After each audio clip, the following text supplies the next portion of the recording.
All right, we ready? And grab your bag and go. That's it, move. Go, go, go, go, go, go, go. One, Armani suits and run. Manager to cash register. Manager to cash register. All right, week 6, Armani suits and run. We're back after a week off, but you wouldn't know we took the week off after logging a 4-1 week, the week of my brother's wedding. Just a great week all around, you know. Kieran gets married on Friday. Great wedding, tremendous wedding. Um, did the picks live at the wedding. Had 40 there, the international correspondent, the foreign correspondent, and went 4-1. It was great. It was a great week. So to recap the picks, I was on the Saints. I was 0-4 going into last week, as were the Saints, and we both snapped our losing streaks. Great win over the Giants. Kieran, you were on the Panthers. Big Rico Dowdle game. Got the win there. Bowen, unfortunately, you were on the Jets. Not great. No. Although I think all of us we were all on the Jets, weren't we? I think we all kind of had that on our card. You were just the unlucky guy that picked them. Yeah, I mean, the Jets were like my number one pick. So, Yeah. like we were kind of saying in the group chat, Bowen might have been, the biggest hero of them all by jumping in front of that bullet for me, allowing me to win on my wedding week. And it seems like that was going to be on our card regardless. So, somebody was going to have to eat it, and unfortunately for his record, it was him. But yeah, I mean, we can't really complain about any 4-1 weeks here. So, No. we'll take it however we can get. I mean, if they failed to cover by a point or they got blown out like they did, it's all the same results. So, Yeah. 40 got us a big win. Vikings minus 3.5. We had to sweat that one out a little bit because they were what? They were down 17-14 and then got that late touchdown to go up 4. There was like 20 seconds left in that game. Was it that late? It was like super, super late, right? It was last play of the game type of. Yeah, it was essentially a walk-off. Yeah, Yeah, it was pretty late. But nice to be on that side of a late swing like that. Again, I think we've talked about this quite a bit. Like, sitting here 14-11 at this point after 5 weeks, like, there have obviously been some games where, we've had some tough losses, but we've definitely had some things that have gone our way, and it feels like we're on a lot more of the right sides of the breaks this year, which has been really nice. And then and you need that, I mean, over the course of 18 weeks, picking 5 games a week against the spread, you're going to need that. So, and then Sunday night, I mean, this was just a unanimous. We didn't spin a wheel. We didn't even really talk about it. We just said the Pats are back, pick of the week, and we were on the Pats plus 7.5 against the Bills, and they just went into Buffalo and just won that game outright. Looked awesome. It was very much a bend don't break type of mentality with that defense, but did a great job forcing some turnovers. Thought the offense looked pretty good. Overcame a couple turnovers of their own, especially with Ramondre. But yeah, I mean, what a statement win on the road. Against a divisional rival that is probably still going to be in the mix, obviously, to make a Super Bowl run. But that was huge. That was awesome, and great that we could watch that game together. Yeah, felt great. I mean, it was also just one of those things where, one, it was my weekend or my wedding weekend. It's the Pats. They finally have some life after about 5 years off. And, it's kind of like what we do about, with the Lions. And that's something we'll discuss later with the man Campbell rule. But if we were going to pick that game, we were never going to pick the other side. So, we were going to, I think under normal circumstances, we would have spun the wheel there, determined which game we were going to pick. But I think, we're kind of working in a pinch, given that we were doing all this at my wedding. So it just made sense to ride with our guys. And, I think even if they lost, it would have felt better to just kind of go down with the ship anyways. Because, I mean, when's the last time the Pats have had a game of meaning quite to this degree? So kind of felt like a no-brainer. Costanza would have sucked there if we were all on the Pats and then we had to go Bills. And that's kind of why we have baked into it than that's that. kind of why we have the man Campbell in place too, because it's like I think in a lot of scenarios we're all going to be picking the Lions in a lot of their primetime spots. So, I mean, if we're really looking to root for a team, sometimes you just got to, overcome that. Yeah. Yeah. Yeah. Yeah. Just bypass it. So, um, all right. Well, we head into week 6. We have another international game. Um, so it's Broncos and Jets in London. Broncos are favored by 7. Um, Coming off a win last week. We are bringing back 40, our foreign correspondent, and see if we can keep the vibes rolling. So if I remember correct, it sounds like he has sent in a pick. So we're gonna hit play on that, and then we'll react. So Bowen, you said he's on the Jets. Should we do some reactions? Yeah, Jets +7 is the pick. Yep. All right, so there it is. 40 is on the Jets +7 against the Broncos in London. Any initial thoughts, reactions on the pick? I mean, I got no problem with it. I think that anytime I honestly would have felt more uncomfortable if he was taking the Broncos. Like you're taking a touchdown favorite overseas, in a game where everyone, I mean, look at what happened tonight, right? I think everyone, if I had to guess, I'd say probably 90% of the tickets were on the Eagles spread tonight. Yeah. And sure enough, we see what happens. But I think that's just the thing. Like anytime, and that's why we have the Costanza rule in place. Anytime that a pick feels too easy and everybody's going to be on it, you don't want to be on that side. And I don't think the Broncos have really looked all that impressive. Okay, they beat the Eagles last week. We just saw the Eagles lose to the Giants, but it was also what, like 18-15 or whatever. So it's not like, the Broncos, Bo Nix, he's kind of gotten off to a slow start. It feels like they're still kind of feeling things out. And even if, J.K. Dobbins is playing well, Cortland Sutton's playing well, they still have not been that impressive of a team. So, I mean, I know that the Jets, they're winless. I think there's an argument that this is, maybe their worst team of the century, but I think that's all the more reason to kind of look at them as touchdown underdogs, such big underdogs going overseas. Everyone's going to be a little uncomfortable. And they have the type of team that can play in those games. I mean, I think it's going to be a good spot for Justin Fields and Brees Hall. I think they can really lean on the run game here, take advantage of things. I wouldn't be surprised if Brees Hall scores 1, maybe 2 touchdowns. So, yeah, I think at that big of a number, I think you do have to kind of take the Jets. Yeah, I think it's Yeah. a good. Go ahead, Bone. Go ahead. No, I just wanted to agree with Kieran. I think the critics this past week, especially, and Jets fans and media guys have really beat up on the Jets. And it does feel a bit premature in the season to say this is the worst team because the Jets have had a lot of bad teams past. I mean, since forever they've had a lot of really really really down teams, and they haven't won many games this year, but or any games this year. I mean, but they don't really have to win necessarily for this game to cover. I mean, 7 points is a it's a lot of points in a London spot with both teams traveling the way they are, and I mean Denver's a long ways away from London, so that's a big travel week for them. Bo Nix has not looked, I know PFF and other like other you know grades. Outlets and stuff. Yeah. Yeah, they don't have him, graded very highly, and I think the eye test also kind of confirms that. Like he hasn't been as good as he was last year. I think there's a bit of regression. I think teams are starting to figure out kind of how to play him and Sean Payton. So, yeah, I think the Jets can definitely keep this close.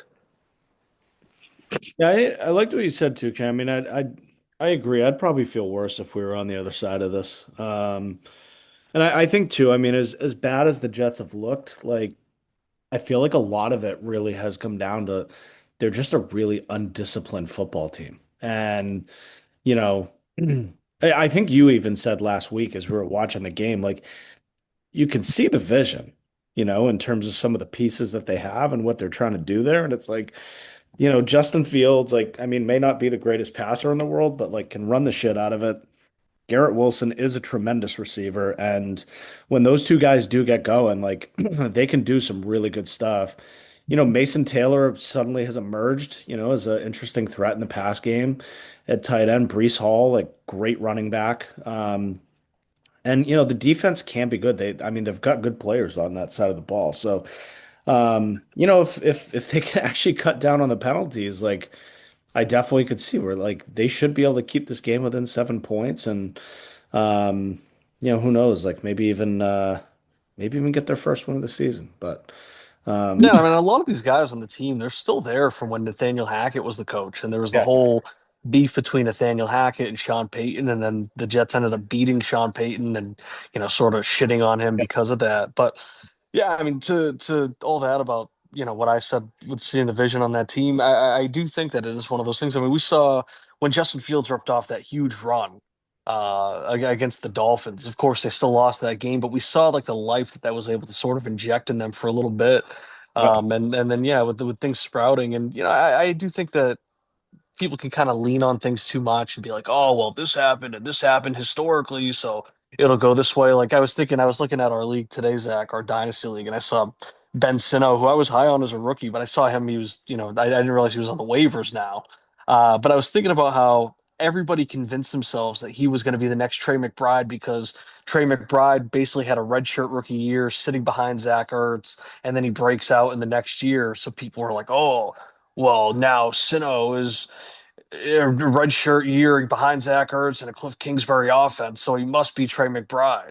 And sure enough, he has not been at all. But I mean, I will say, like looking at where Aaron Glenn comes from, which is the Dan Campbell system, and of course Dan Campbell's offensive minded, Aaron Glenn's defensive minded. But you got to remember that Lions team when Dan Campbell took over, I think they went 3-13-1 or something like that. They only won 3 games that first year, but they were really competitive down the stretch. So I would not be surprised because the vision is there on offense. They Mhm. have the talent on defense, but the defense has been so bad.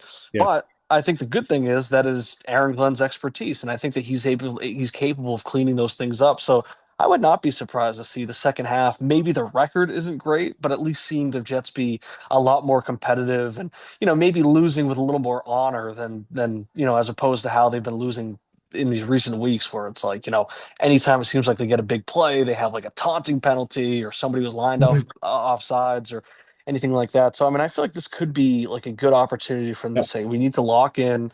We need to just go play our football, play it tough, run the ball, don't turn it over. And I mean, I could see this being an opportunity for them just to win outright. yeah. Yep. All right. Jets +7 is the pick. Um, let's get into our picks. Go to the wheel. Yeah. Yeah. Feeling the pressure here having to do this for you this week. Yeah, it is a little different being on this side of it too. All right, so we got 6 slices each for week 6. Here we go.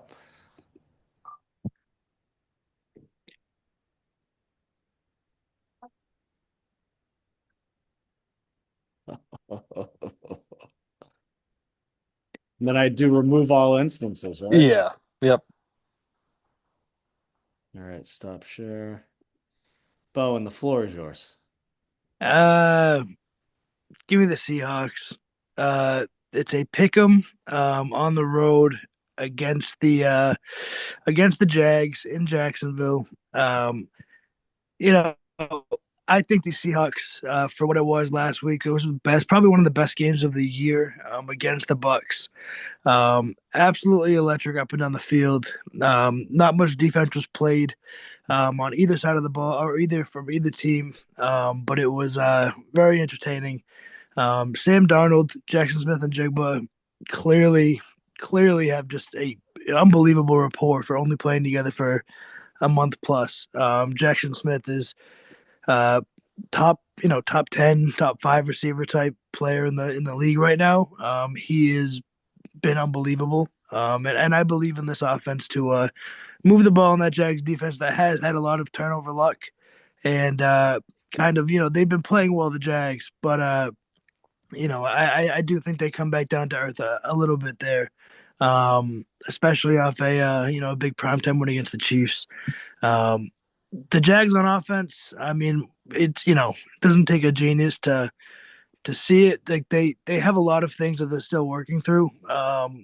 Offensively, I think Liam Cohen will figure it out. They have the weapons, they have a lot of talent, obviously, but Trevor Lawrence is really, really clumsy looking. a lot of that game against the Chiefs. I know they ended up coming out and winning, but even on the last play of the game, he tripped over his own foot and then got up and ran in for that game-winning touchdown. And um, I don't see this Jags team as being a 5-1 outfit. They just don't scream 5-1 like best NFL, or best record in the NFL. I believe in the Seahawks to score a lot of points on this Jags defense, and I'm really high on the Seahawks this year. I think they're a really good ball team, and they're going to be a really tough team to put away. I know Baker was, last week was unbelievable. Baker made every throw, always in every spot, and I don't think Trevor can do that this MVP, week. didn't Yeah, I mean, I just don't think Trevor can make those throws. You know, in this game to overcome the Seahawks this week. So I like the Hawks just to win it outright. I like the pick. I was looking at that game. Didn't end up on my card, but I do think Jaguars on a short week coming off a really, really hard fought, like kind of grinded out, win over the Chiefs. I think an emotional win, like, being able to beat a team that's been as good as that, they've been, like, that's a huge statement win. And now Mm. they've got to fly across the country, go up, and they've got to play against a Seahawks team that, like, to me, I think that the Jags are actually at home for what it's worth. oh, they are at home. Okay. They are at home, Um, yeah. but like this feels like a double bounce back game for me where like, I think there can definitely be um, some I think the Jags like coming off the big win, I think there could be like I don't know if like adrenaline dump is the right phrase, but like I could definitely see them not not bringing the same fire, and then the Seahawks, coming off that, like that's a tough, hard fought loss against the Bucks. Definitely think they're going to want to get back at it, really show like they are a great team. And they've got some really like Charbonnet's back. Walker looks, both those guys look good. JSN, as you said, looks tremendous. I feel like Cup's like kind of finding his rhythm in that offense, but Darnold has been fantastic. Yeah. And so I do like the Seahawks in this game. I think they can get the win and avoid back-to-back losses. And I do feel like this is a spot for the Jags. We're coming off a big emotional win over the Chiefs. Um, it could definitely be a bit of a letdown spot for them. So I think it's a good, especially in a pick 'em on the road. Kieran, what do you think? Yeah, I think spread wise, it's pretty fair. And I was looking at the game, I didn't really see much of an edge either way, so I kind of just kept scrolling. But I think from like a narrative standpoint, I think this is where we're going to learn a lot about what the Jags are because in a lot of ways they did fall ass backwards into that win last week. I mean, almost quite Literally, literally with figuratively. yeah with Trevor Lawrence falling down like that. But I mean, like Chris Jones clearly thought that Lawrence was down. Like everyone was laughing at him, like standing there looking at the play. And, okay, play to the whistle, but yeah, I mean, if he did, I do think that it's totally different. Even when you watch that replay back, you're like, how did nobody get him down? Because I forget who it was, but there was somebody probably part of a member of the secondary, but was kind of making his way towards him and cutting off that angle. I can't believe he got into the end zone on that play. But I think that this is where we're going to find out a lot of who the Jags actually are. Like this is an opportunity for them to build off of that win last week. But then, on the other side with, the Seahawks and Darnold, like, I mean, I just think that's a good team. I think they're playing good Yeah. football. Zach, I was saying to you when we were talking Dynasty, where I've kind of talked myself into Darnold kind of being that next, I don't want to say generation, but like that next era of what Jared Goff was, where maybe he was the guy that was holding his teams back in the past, high draft pick, all that stuff. He goes somewhere that was willing to pay him and show that they believe in him. And it looks like they're really starting to click. I mean, he's like the most efficient and accurate quarterback in the league right now.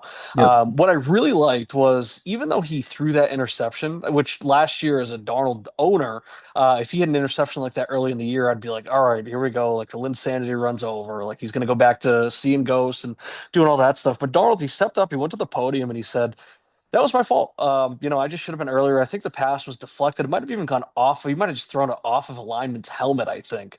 But he just put his hand up. He said, you know what? I needed to process that quicker, get it out a little bit better. and we probably would have at least lived to see another play. Who knows how the game would have ended up? But I think that he's kind of matured and he's gotten into that mindset that a franchise quarterback needs to have. And yeah, I mean, I think that this could definitely be a letdown spot for the Jags, and I think it's kind of a gotta have it game if they want to establish themselves as a real contender this year. Mhm. And for the Seahawks, I don't think this is a must win, but I think this is one that they really want to get back coming off of last week. They're still hungry. I was saying to Angelo when we were talking, I was talking about that, the Phillies pitcher throwing that ball away to end the game and how it's going to suck for that guy that the Yeah. season's over. So now he has to wait until next spring to kind of try and right those wrongs. And even then, like what? The seventh inning in game two of the year. Is that really going to Yeah. make you feel better?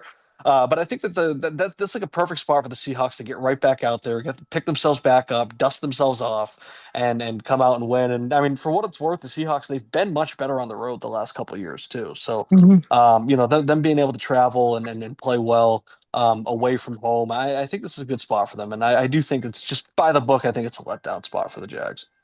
Yeah, I just don't see Jacksonville as a 5-1 team. I just don't see it. I just don't see it. Yeah, and like everyone's been like now sucking Liam Cohen off, where before the season started, he was like the biggest joke for the Duval stuff. And then now all of a sudden it's like people are talking about like almost mocking anyone that says like, oh, you need like a culture builder like Vrabel, and then sure enough, Vrabel beats the fucking Bills. But it's like people were being like, oh yeah, all it took was this, and like they were being like, oh, they said Liam Cohen couldn't build a culture. So it's like I just feel like the internet too is now the pendulum swinging too far in Mhm. favor of Liam Cohen that Yeah. I think it's just naturally like they're gonna come out and just fucking stink. All right. Seahawks it is. Back to the wheel.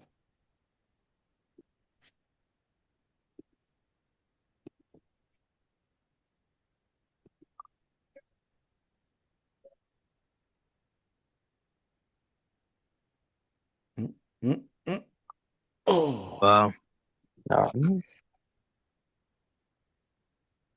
all right. Well,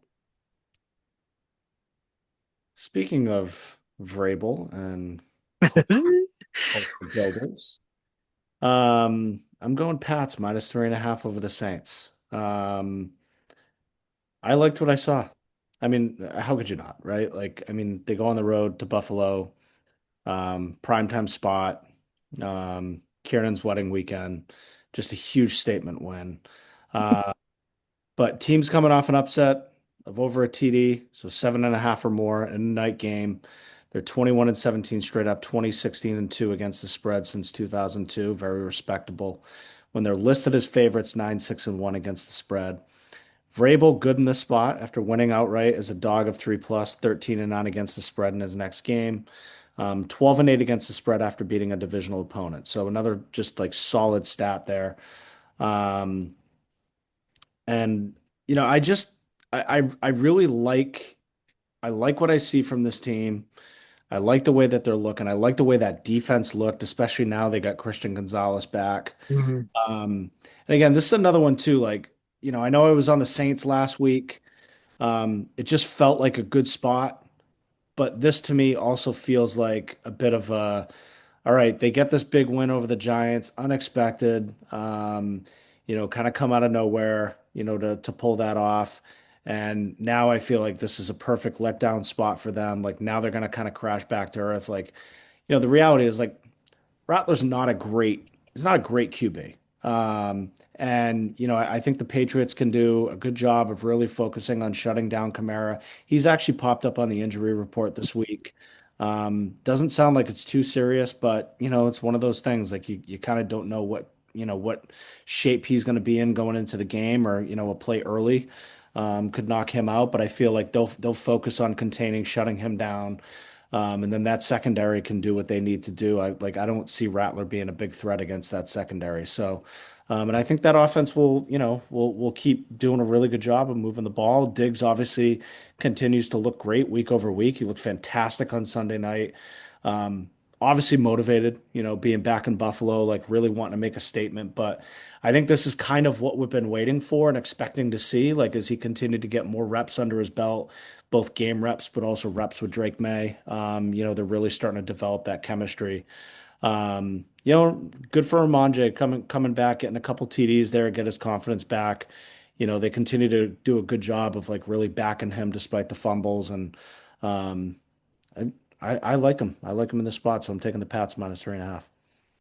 I like the pick. They were on my card. Probably number three if I had to rank out the top three in order. But I mean, like you said, everything that you said was I agree with. I mean, the Pats, everything they did against the Bills last week, none of it was like fluky. Like watching it, like none of it was lucky. They really went out and beat one of the best teams in football, just by making the throws, making the plays when they had to down the stretch. And that I think speaks wonders. It wasn't like they won on some tip ball or some breakdown in coverage by the Bills. They really went out there and balled. Will Wasn't Campbell wasn't like that game remember a few years ago that game where like what was the wind like 40 miles an hour and then Damian they Yeah. Harris had like a yeah 60-yard run in the yeah first quarter, and that was it. And they yeah didn't throw the ball the rest of the game. yeah Yeah. yeah like it wasn't like that, Yeah. Yeah, it was truly like, I mean, Diggs obviously was fantastic, but like the offensive line, like they were a little shaky at the beginning, but they really turned it on. And Drake May had, a bit more time to breathe. And I mean, it obviously translated to success. And that defense, I mean, like you said, Christian Gonzalez being back, he's like an all pro level player. And Yeah. I mean, he's incredible to watch, but also on the other side, being paired up with an actual like other cornerback that is proven in the NFL, um, with Carlton, and being able to just really really really ball out together as a pair was really cool to see. So I like them to be able to get Rattler in some tough spots. I think that D line has shown they're able to get pressure from the inside and outside. Against really anybody that they play. And also, I mean, Spencer Rattler, the narrative going into this game, or last weekend's game, was that he was 0-10 as a starter. Obviously, got his first win as a starter last week, but for him to come out and keep it really close against the Pats, and uh, I know three, and if they lose by three, it still would be a loss. But for them to keep it close against a Pats team like this, with who are ascending, it just doesn't feel likely. It feels like like you said, a letdown spot, and they kind of revert back to what they have been and what they probably will be for most of this year. Yeah, I don't love the pick, to be honest. I just think it kind of stinks. Like the line stinks. They just beat It the does. Bills in Buffalo, and it's 3.5 points. Um, I just think everything that we said about the Jags or against the Jags, it kind of applies here as well. I mean, they fumbled the ball twice. They lost Antonio Gibson. Christian Gonzalez, who's popping up back on the injury report with that hamstring issue. I don't know. I just feel like it's like a little smelly. Of course, I think the Pats are the better team, and it's well within the range of outcomes for them to win this game, cover, and even blow them out. But I just feel like, trying to put bias aside, it everything that I just said against the Jags, in a way, kind of applies to the Patriots as well. It feels like a letdown spot. But again, like I said about the Jags, this is also an opportunity to kind of prove themselves as, are you guys legit? Can you guys build off of this? Because some of the preseason perception of the Patriots could still be baked into this spread as well. So if they were maybe looked upon more favorably going into the season, maybe we'd be looking at a bigger number if that Bills game wasn't viewed as such an upset. But yeah, I mean, if I'm picking a side, I'm definitely picking the Pats. I don't love the number, but I just say if I was ranking the picks, this would probably be closer to the bottom of my list. All right. Let's go back to the wheel.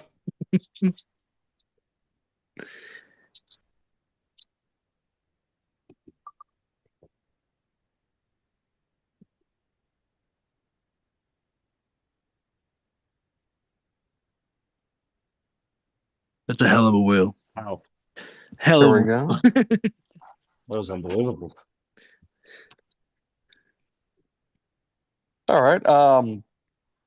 I have my notes on my phone, so I can't see them right now. So I'll have to confirm the number. But I have the Niners Three. +3. I think I have it up on my Twitter. Three. Yeah. Yeah, Yeah. +3 against the Bucks. Um, Yeah, I mean, Mac Jones, I don't know if it's been confirmed. I think that they're saying he's at least likely going to be the starter this week. Yep. I like how he's playing. I like how the Niners are playing with Mac Jones. I do think that there's something to all the pre-draft smoke, years ago when they were saying that Mac Jones was going to go third overall to the Niners, and then they ended up taking Trey Lance. But it does kind of feel like Shanahan finally got his guy. I don't know if that necessarily means, oh, this is who he's going to be married to for the rest of his career or something like that. But I think this was clearly somebody that Shanahan had a lot of interest in, and he's finally gotten him. And it seems like there might be a little bit of a QB rehab thing going on. People do forget, and everyone's giving Kevin O'Connell the credit for the turnaround that Darnold had, but Darnold did spend a year in San Francisco backing up Brock Purdy before he went to Minnesota. But Mac Jones has played well. When he stepped up and he was playing in place of Trevor Lawrence last year, Brian Thomas Jr. is on pace for like 2,000 yards across 9 games. They played fine football with him at quarterback. The Niners, they've played very well with Mac at quarterback too. I do think it would be kind of funny if Brock Purdy goes from Mr. Irrelevant to 50 million a year, and then he gets replaced somehow by Mac Jones, who was by all accounts a bust before this year. I do think that would be kind of funny, and it would be an ironic storyline to follow along with. But then also just looking at the numbers. I do feel like, maybe the Bucks did empty the tank a little bit last week with pulling off that win. They are still a very injured team. I think they might have gotten even more injured last week.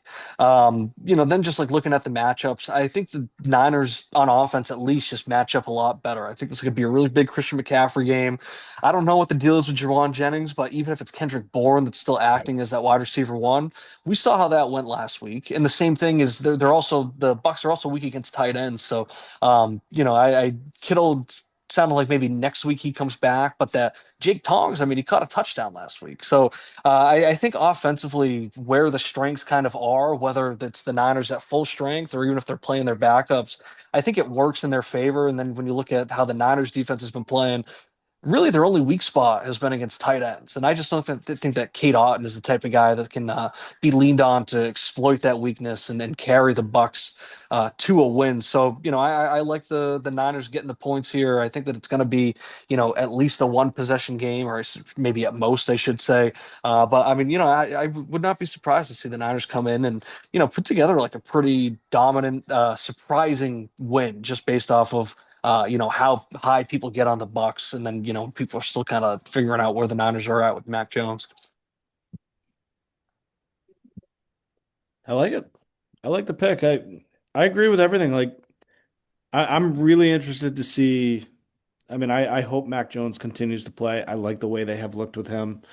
Um, I love the way him and Bourne, look. I mean, obviously, as Jennings and Pearsall do get healthy again and come back in, it'll be interesting to see kind of what happens with Bourne. But um, Max doing all the right things, and I definitely felt. I mean, look, he went from such a great rookie year in New England to, I mean, just having two of the most atrocious years at QB that you could have. But like it always felt the whole time like he wasn't getting coached up the way he needed to. Like that O line was an absolute mess while he was there.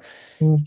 He's in a new situation. I love everything you were talking about in terms of like maybe Shanahan getting his guy, but he gets put into a better situation, and now all of a sudden, like we're really able to see kind of you know, what we saw glimmers of his rookie year, but it's a really solid franchise. They've got all the pieces. A 4-1 football team, despite some of the injuries and stuff they've been going through, to be sitting there 4-1 is a really great spot for them. Yeah, I think they're getting three. Yeah. I mean, against like you said, a heavily injured Tampa Bay team that also coming off a very emotional win. Um, could be a really good spot for them. So I think it's a good pick. Could I just say something before I get into how I feel about the pick? I just got the unfortunate Twitter notification. Sister Jean, the Oh Loyola boy. Chicago superfan, has died at the age of 103. Breaking news. Oh Wow. boy. That's breaking news. Wow. This is like what was that story? Who was the writer that broke what was the thing at the Starbucks? I forget. It was the football writer. Oh, Peter something? I was gonna say not Peter Burns. Is it Peter No, Burns? no, Yeah, not it was about Robin Williams though. Oh, the Robin Williams. So, Thought he R.I.P. was gonna Sister cry. Thought Jean. he was gonna cry at the team. R.I.P. Yeah. R.I.P. Sister Jean. Tough loss. But anyways, yeah, let's pick. I didn't catch too much of the Niners Rams last week. I know, obviously, KB, we were at your wedding. The welcome party. So I didn't watch too much of it physically, but from what I heard, it sounds like the Niners elite guys are just still elite. They have a lot of guys making a lot of plays out there. Christian McCaffrey, Fred Warner, Trent Williams, those are like high level players who are all, as many injuries as they do have right now, they're still those guys are still on the field and they're still playing fucking hard. So the Bucks, obviously with Baker, we already kind of touched on earlier, and Igbuka has been absurd as a player as a whole.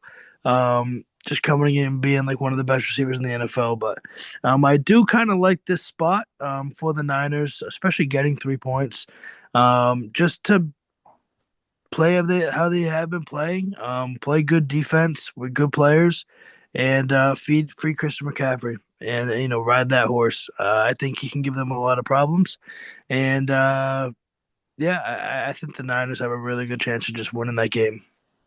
And just talking about it, and for the record, this is not going to my read at all. I try to leave the emotions out of it, but Baker's just been pissing me off. He's just a fucking loser. Like, he's talking about, oh yeah, Oh, he's got oh the chip yeah, on his shoulder. 5 years ago when I got up talking shit, it was being this and this, but now it's cool. Shut up, get over it. It's like the people that are like 30 being like, oh, the popular kids in high school are actually the most depressed. Like, shut up. Like, get over it. Just move on. Like, you sucked in Cleveland. I don't know why people are trying to act like he wasn't that bad in Cleveland. He was terrible. He was fucking awful. He had like 17 touchdowns and 13 picks in his last year. And then now he's doing the, oh yeah, but when I danced in Oklahoma, everybody thought it was lame. Like, yeah, because it was. Like, just move on, dude. Okay, you got your contract. You're a franchise quarterback now. Just stop talking about, oh yeah, Steve Wilkes cut me in Carolina. You're awful there. Like, what do you want me to tell you, dude? Like, and I he didn't cut you. I love the bit of hate baked into this pick. I really do like I really do like the hate baked in. It does that. It's been like It has an 3 extra layer. weeks. It's been like 3 weeks of him being like, oh well, this guy was mean to me 3 years ago. Like, okay, dude. Like, just fucking, you're 30 now. Like, and I didn't forget when that girl exposed you for cheating on your wife with her in a parking lot. Marone. Marone. Wait, that happened? Yeah, it was like it's like rookie or sophomore year or something, or their second year, something like that. Uh, Yeah, he had like car sex with some girl. she blew up a spot. Yeah. It's tough. Incredible. Can't get with a crazy like that, you know? No. Baker's a wild boy. Wild boy. He is a wild boy. All right. We have a very passionate, hate-filled Niners +3 pick. I love it. For the record, it had nothing to do with my read. Nope. Clearly not. All right. That's 4 picks. I'm going to propose something for these primetime games. Yeah, what do you got? A 2-game wheel, Yep. and we're not going to make a pick. It's going to determine what we're picking. Okay. We'll do 6 slices of Man Campbell, Okay. 6 slices of Chicago for Sister Jean. Okay. Wow. That's it. All right. Let me make this wheel. What's the game? It's Chicago. I'm tempted to just go Chicago for Sister Jean, but I do think that we should, with Man Campbell being in play, I think we Wait, should who's let the Chicago wheel play? decide. Who should why go? don't we Washington. do- It's a rematch of last year's Hail Mary Ooh, game. ooh. What if we hold on? What if we just do this? Hold on. It's 2, 3, 4, 5, 6. Okay. What if we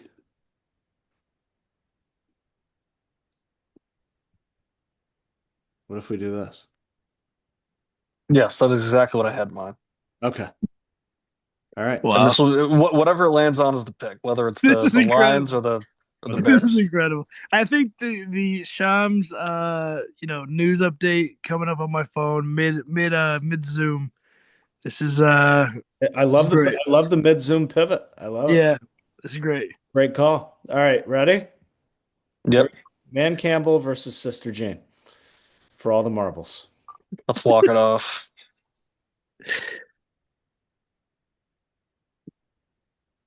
Wasn't it always? It's meant to be. I It mean, was come on. always Sister Jane. That's the Sister Jean pick of the week. Wow, bro. That is awesome. The public will be on the Commanders, but I'm taking the points and riding with my hometown Chicago Bears to get their lick back.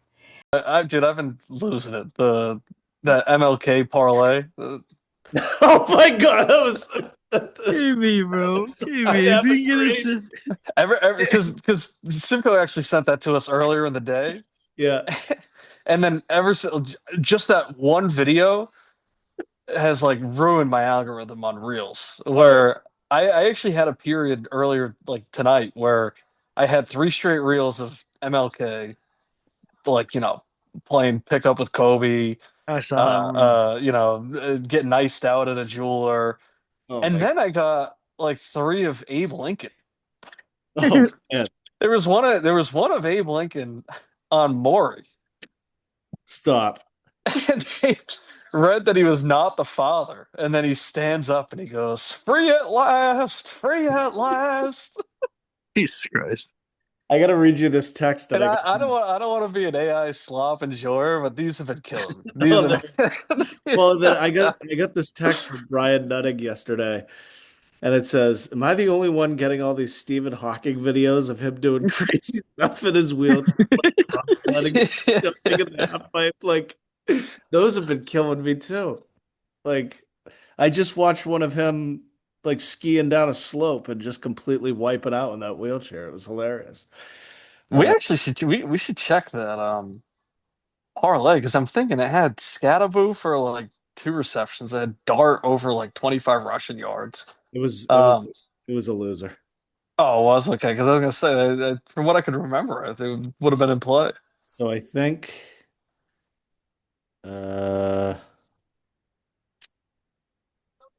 it was Saquon rushing yards that lost. Terrible. It had Scattaboo, 2 receptions, Jackson Dart, 25 rushing yards, and then Saquon 70 rushing yards. What did he end up with? What was even the payout on that Saquon rush? 70 rushing yards. I feel like it's low for him at this point. He had 58 rushing yards.